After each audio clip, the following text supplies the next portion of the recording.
Hey guys, आपका स्वागत है टारगेट सरकारी नौकरी चैनल पर। मैं हर्षद अली। केवीएस 2022 की परीक्षा में आपसे पैडागॉजी 60 अंक की पूछी जाएगी। शिक्षा शास्त्र के प्रश्न जो कि बेहद इंपॉर्टेंट विषय है आपके परीक्षा में स्कोर करने के लिए। और इसकी टॉपिक वाइज क्लासेस हम शुरू ऑलरेडी कर चुके हैं, जिसमें आज हम जो है विकास टॉपिक में समाजीकरण को समझेंगे। तो हमारा ये पहला ही टॉपिक है। पहले टॉपिक की हमारी आज तीसरी क्लास है। इसकी पहली और दूसरी क्लास चैनल पर प्लेलिस्ट बनी है, वहाँ से आप देख सकते हैं। हमने आपसे कहा था कि बेसिक फंडामेंटल्स को डिस्कस करते हुए हम चल रहे हैं ताकि आप सभी प्रश्नों को आसानी से लगा पाएँ। तो जो लोग भी इन चैनल से जुड़ रहे हैं, इन वीडियोज़ के थ्रू इस चैनल पर आ रहे हैं, तो आपसे रिक्वेस्ट है आप चैनल को सब्सक्राइब कर लीजिए अगर नहीं किया है, और वीडियोज़ को आप लाइक एंड शेयर कर दिया करें अगर आपको पसंद आते हैं तो। क्योंकि यहाँ पर मैंने आपसे वादा किया है कि पैडागॉजी 60 अंक की मैं आपको पूरी कंप्लीट थ्योरी और प्रैक्टिस दोनों करवाऊंगा इसी चैनल पर फ्री। तो आप लोग जुड़े रहिए इस पर। इसके अलावा पर्यावरण की क्लास हमारी जो है 15 तारीख से प्रॉपर 3 क्लासेस आनी शुरू हो जाएंगी। कल के लिए आपको और खेद रहेगा, कल आपको 1 क्लास मिलेगी, लेकिन ठीक है। तो कुछ थ्योरी हम रिकॉर्डेड माध्यम में आपको देने की कोशिश करेंगे और प्रैक्टिस करवाएंगे हम आपकी लाइव क्लास में, ठीक है, ताकि आपको हिंड्रेंस थोड़ी सी यहाँ पर ना हो। समाजीकरण को समझते हैं क्या होता है। हमने पहली क्लास में, अगर आपने नहीं देखा है तो जाकर के देख लीजिए, क्योंकि बेसिक फंडामेंटल्स वहाँ डिस्कस किए हमने। तो एक बालक का जो विकास है, एक बालक का विकास शारीरिक रूप से होता है, मानसिक रूप से बालक का विकास होता है, और सामाजिक रूप से भी बालक का विकास होता है। शारीरिक रूप से बालक का विकास जो होता है उसके शरीर में वृद्धि होने से होता है। अगर हम बात करें मानसिक रूप से, उसके सोचने समझने की शक्ति कितनी या क्षमता कितनी बढ़ रही है, वो मानसिक है। और सामाजिक विकास हम किसे कहते हैं, इसको आज हम समझेंगे, या इसको हम समाजीकरण से संबंध करेंगे। जब एक व्यक्ति किसी समाज में जाकर, जब किसी समाज में प्रवेश करता है, उस समाज की परंपराओं, उस समाज के तौर तरीके, उस समाज की वैल्यूज़ को वो धारण करता है, ग्रहण करता है, सीखता है, अडॉप्ट करता है, अपना लेता है, तो यही कहलाता है समाजीकरण। किसी व्यक्ति का समाज की परंपराओं को अपनाना, समाज के मूल्यों को, समाज के जो संस्कृति है अगर वो उसको अपना लेता है, तो यही कहलाता है समाजीकरण, सोशलाइजेशन। तो इसको सिंपली हम ऐसे कह सकते हैं कि समाजीकरण वह प्रक्रिया है जिसके द्वारा व्यक्ति सामाजिक व्यवहारों को सीखता है, या सामाजिक व्यवहारों को सीख कर अपना लेता है। A person accept social behaviours. अब सामाजिक व्यवहार क्या होते हैं? समाज में होने वाली जो क्रियाएं हैं, यही सामाजिक व्यवहार हैं। कौन कौन सी क्रियाएं होती हैं? एक समाज के लोग कौन कौन सी क्रियाओं में जो है एक दूसरे से संपर्क करते हैं या एक दूसरे से संवाद करते हैं। जैसे सहयोग, अगर किसी को मदद की आवश्यकता है तो कोई व्यक्ति किसी दूसरे की मदद करता है, तो ये सहयोग है। ये एक समाज की क्वालिटी या समाज का गुण है। अगर आप एक समाज में इसको अपना लेते हैं तो आपका समाजीकरण कहा जाएगा कि आपका समाजीकरण हुआ है, या आपका सामाजिक तौर पर विकास हो गया है, या सामाजिक तौर पर आप विकसित हो रहे हैं। परोपकारिता है, सहानुभूति, प्रतिस्पर्धा, क्रोध, प्रेम, परंपराएं, ये सब समाज में हम लोग करते हैं, समाज का ही हिस्सा, समाज के गुण हैं। और इन्हीं में जब एक व्यक्ति अपने आप को ढाल लेता है, आत्मसात इनको कर लेता है अपने अंतर्गत, तो यही होता है उस व्यक्ति का समाजीकरण। सिंपल हो गया है बिल्कुल आपके लिए। तो बालक का समाजीकरण होना बहुत ही ज़रूरी है।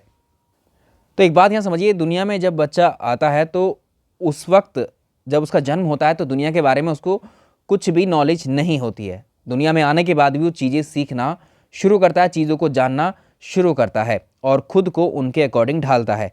तो जब बालक का जन्म होता है तो वो अपने परिवार में आंखें खोलता है। तो परिवार जो है बालक के लिए पहली दुनिया है जो उसको कुछ सिखाना शुरू करती है। यानी बालक जो तौर तरीके समाज के सीखता है वो परिवार से सीखता है शुरुआत में। तो बालक का जो प्राथमिक समाजीकरण है वो परिवार में होता है। ये कितनी बार हम लोगों ने, तीसरी बार डिस्कस कर रहे हैं इसको, ये प्रश्न बहुत पूछा जाता है। तो primary socialisation of a child कहाँ पर होता है? फैमिली के अंदर होता है। तो इसको हम कह सकते हैं कि बच्चा समाज के अनुसार जब अपने आप को ढालना शुरू करता है, वही कहलाता है सोशलाइजेशन। ठीक, तो बालक का जो समाजीकरण है अगर आप देखें तो इसमें बालक का जो समाजीकरण है, हमने बात की कहाँ पर होता है? परिवार में। ये सबसे पहली बार परिवार में होता है। अगर उसके बाद हम बात करें तो स्कूल में होता है। अगर आपसे पूछा जाएगा बालक का सर्वाधिक समाजीकरण कहाँ पर होता है, तो स्कूल में सबसे ज़्यादा होता है। और सबसे पहली बार कब होता है? परिवार में। पड़ोस में भी उसका समाजीकरण होता है।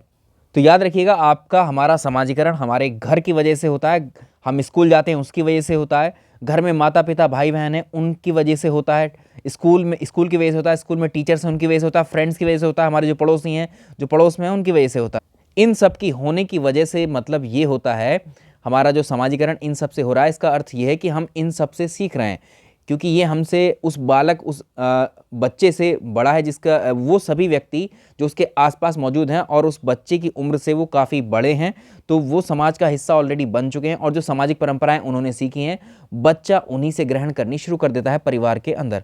तो कोई भी ऐसी जगह नहीं है जहाँ पर सोशलाइजेशन नहीं होता है। तो प्राइमरी अगर आप कहेंगे प्राइमरीली या प्राथमिक रूप से सोशलाइजेशन परिवार से होता है। ठीक है, ये प्रश्न इनमें इंपॉर्टेंट बनता है। अगर आपसे पूछेगा बच्चे का सामाजिकरण किसकी वजह से सबसे ज़्यादा होता है, तो वो स्कूल की वजह से। ठीक है, बच्चों का सबसे पहला समाजीकरण किसकी वजह से होता है, तो घर की वजह से या परिवार की वजह से होता है।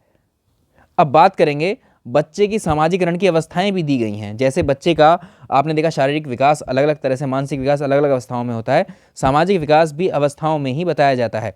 जैसे गर्भावस्था की अगर बात करें, जब बच्चा बालक माँ के गर्भ में होता है, तो क्या वो माँ के गर्भ में है तो वो समाज में तो आया ही नहीं है, अभी दुनिया में तो उसने जन्म लिया ही नहीं है।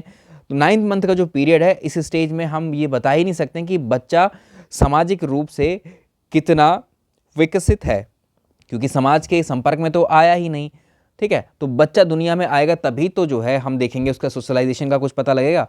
तो इस अवस्था में बालक के समाजीकरण का पता नहीं लगाया जा सकता है। ठीक है, दूसरा है इन्फेंसी। अगली अवस्था जो आती है, बच्चे का जन्म होता है, तो बच्चा जन्म से 2 वर्ष की आयु के दरमियान हम जो है डिस्कस कर रहे हैं। तो इस अवस्था में जब बालक का जन्म होता है तो परिवार में होता है वो अपने, तो इस अवस्था में बालक अपने परिवार में रहता है और घर पर रहता है, और इसमें जो सोशलाइजेशन शुरुआत उसकी यहीं से हो जाती है। तो एक इस अवस्था में समाजीकरण मुख्यतः परिवार यानी घर में होता है, जिसमें दादा दादी, माता पिता, भाई बहन, ये सब जो परिवार के सदस्य हैं, इन परिवार के लोगों की वजह से बच्चे में समाजीकरण सोशलाइजेशन की शुरुआत होती है। ठीक है, तो प्राइमरी सोशलाइजेशन बच्चा अभी जो है घर से बाहर नहीं निकलता है, घर पर ही है, तो ये प्राथमिक स्तर का सोशलाइजेशन कहलाएगा बालक के लिए। क्रो एंड क्रो भी कहते हैं कि जन्म के समय जो बच्चा है वो जन्म के समय जो शिशु है या बालक है वो ना तो सामाजिक प्राणी होता है ना ही असामाजिक, और ये अवस्था उसकी हमेशा नहीं रहती है, कुछ समय के लिए ही रहती है। ठीक है, तो ये बड़ा फेमस स्टेटमेंट आपने पढ़ा भी होगा, आता भी है परीक्षा में। अगला हम बात करेंगे बाल्यावस्था में। बाल्यावस्था को हमने डिवाइड करके डिस्कस किया था, अर्ली चाइल्डहुड में, लेटर चाइल्डहुड में और मिडिल चाइल्डहुड में। तो बाल्यावस्था में 2 वर्ष से 11 वर्ष के दरमियान अगर आप देखें तो इस अवस्था में बच्चे सबसे ज़्यादा तेज गति से सोशलाइजेशन करते हैं, यानी उनका समाजीकरण जो है सबसे ज़्यादा तेज गति से बाल्यावस्था में ही होता है, और वो भी अर्ली चाइल्डहुड में, जब वो 2 से 6 वर्ष का होता है बच्चा। इस अवस्था में बच्चा जो है एक तरीके से बाहर निकलना शुरू करता है, अपने पड़ोस में जाना शुरू करता है, पड़ोस के बच्चों के साथ खेलना शुरू करता है, और इसी एज में 2 से 6 वर्ष का जब वो होता है तो स्कूल में प्रवेश भी, एडमिशन भी बच्चा लेता है। ठीक है, और जब स्कूल में जा रहा है और पड़ोस में बच्चों से मिल रहा है, स्कूल में भी अपने फ्रेंड्स से मिल रहा है, यानी उसके आसपास साथ जो पढ़ने वाले बच्चे हैं उन सबके संपर्क में वो आने लग रहा है। तो अब सोशलाइजेशन की जो स्पीड है वो बढ़ जाती है, क्योंकि ज़्यादा से ज़्यादा लोगों के संपर्क में वो आना शुरू हो जाता है इस स्टेज में। तो अर्ली चाइल्डहुड में सोशलाइजेशन किसकी वजह से हुआ, एक तो स्कूल की वजह से, पड़ोस में खेलने जाता है, पड़ोस की वजह से, स्कूल में टीचर्स हैं और उसके जो साथ पढ़ने वाले और बच्चे हैं वो पीयर्स कहलाते हैं। ठीक है, और नेबरहुड जो पड़ोस में बच्चे हैं उसके फ्रेंड्स होते हैं, उनकी वजह से ये सब होता है। इन सब से बच्चा सीखता है, घर से बाहर निकलकर वो बहुत ज़्यादा सीखने लगता है। जितना वो घर में सीखता है उससे कहीं ज़्यादा वो बाहर सीखता है, इन सब से, अपने मित्रों से, अपने टीचर्स से, अपने ग्रुप से, फ्रेंड के जो स्कूल के बनेंगे उसके। ठीक है, तो ये होता है द्वितीयक स्तर पर सोशलाइजेशन। तो बालक 6 वर्ष की आयु में कब है, प्राथमिक विद्यालय में प्रवेश कर लेता है। विद्यालय में जो उसका समाजीकरण होता है, उसका जो ग्रुप बनता है, पीर ग्रुप इसको बोलते हैं, उसके साथ जो पढ़ने वाले बच्चे हैं उनमें वो सीखता है, उनके साथ इंटरेक्ट करता है। दूसरा, टीचर्स के साथ वो जो है सीखता है, उसका समाजीकरण होता है। टीचर की बड़ी आदर, रिस्पेक्ट बच्चे के मन में होती। तो विद्यालय, द्वितीयक समाजीकरण बच्चे का विद्यालय में होता है और सबसे ज़्यादा यहीं होता है। ठीक है, ये भी याद रखेंगे। अगर 6 वर्ष से 11 वर्ष की आयु पर अगर आप जाते हैं तो यहाँ पर बच्चा स्कूल, टीवी, न्यूज़पेपर वगैरह इन सब में जो है बच्चा एक तरीके से इन सब से भी जुड़ना शुरू करता है, इनको देखना शुरू करता है, कार्टून वगैरह देखने शुरू करता है। इसी एज में बच्चा जो है पढ़ना लिखना भी सीख जाता है। ठीक है, तो ये सब यहाँ पर जो है, जो पीयर्स का ग्रुप है, ये बहुत प्रभाव डालता है बच्चों के ऊपर। अब बात करते हैं एडोलेसेंस की। तो किशोरावस्था में 11 से 18 वर्ष की आयु की हम बात कर रहे हैं, एडोलेसेंस में किस तरह से होता है। इसमें सबसे ज़्यादा इंपॉर्टेंट जो होते हैं वो सहपाठी ग्रुप ही होता है, जो पीर ग्रुप हम कह रहे हैं, जो बच्चों के साथ पढ़ने वाले बच्चे हैं, जो एडोलेसेंस है, किशोरावस्था वाले जो ग्रुप बना है, उसके जो मित्र बने हैं, वो सबसे ज़्यादा इस पर प्रभाव डालते हैं। इस एज की हम बात करें किशोरावस्था की, तो जिस तरह की चीज़ें हम देखते हैं उसी तरह की हम जो है अपनी जो है एक्टिविटीज़, क्रियाएं भी करने लगते हैं।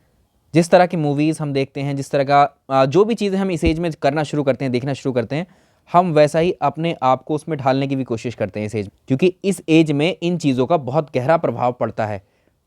क्योंकि ये है तूफ़ानी अवस्था, यहाँ पर उसको समझ ही नहीं आता है बच्चे को किधर जाना है, किधर नहीं जाना है। तो ये हमने फ़र्क समझ लिया समाजीकरण का। अब हम बात करते हैं तो समाज कितना ज़रूरी है एक बच्चे के लिए, ये हमने समझ लिया।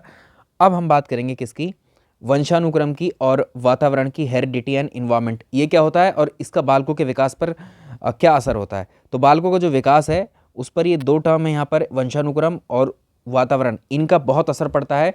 और ये कैसे पड़ता है पहले इनको समझ लेते हैं कि हैं क्या, तभी तो हम पता लगेगा कि ये विकास में क्या योगदान दे रहे हैं।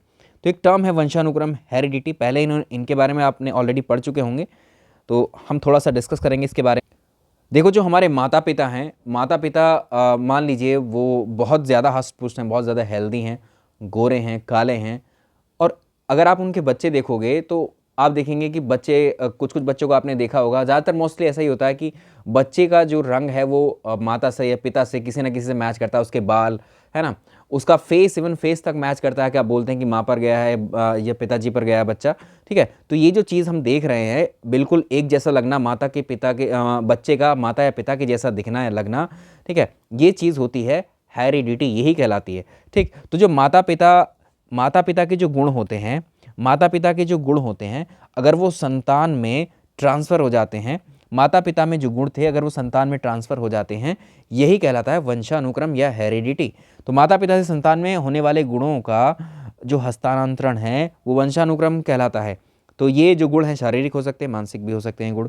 तो जो ये हेरिडिटी, वंशानुक्रम, ये किस चीज़ से ट्रांसफ़र हो रही है, ये जो माता पिता के जीन्स हैं, माता पिता के जो जीन्स हैं, जेनेटिक मटीरियल है ये, ठीक है, इसी जीन्स की वजह से ये ट्रांसफ़र होते हैं ये गुण, ठीक है। तो माता पिता के जीन्स अलग अलग होते हैं और जब अलग अलग जीन्स मिलते हैं तो गर्भाधान के समय, तो इस समय जो है यही जीन्स जो है वंशानुक्रम का जो है वाहक बनते हैं, कैरियर बनते हैं, ठीक। तो एक ही माता पिता के आपने देखा होगा अलग अलग संतानों में भिन्नता पाई जाती है। आप देखें कोई भी दो व्यक्ति बिल्कुल एक जैसे कभी नहीं हो सकते, उनके हर चीज़ में आपको डिफरेंस देखने को मिलेंगे, जिसको हम इंडिविजुअल डिफरेंसेस या व्यक्तिगत भिन्नता से भी जो है दर्शाते हैं। आगे टॉपिक रहेगा आपका।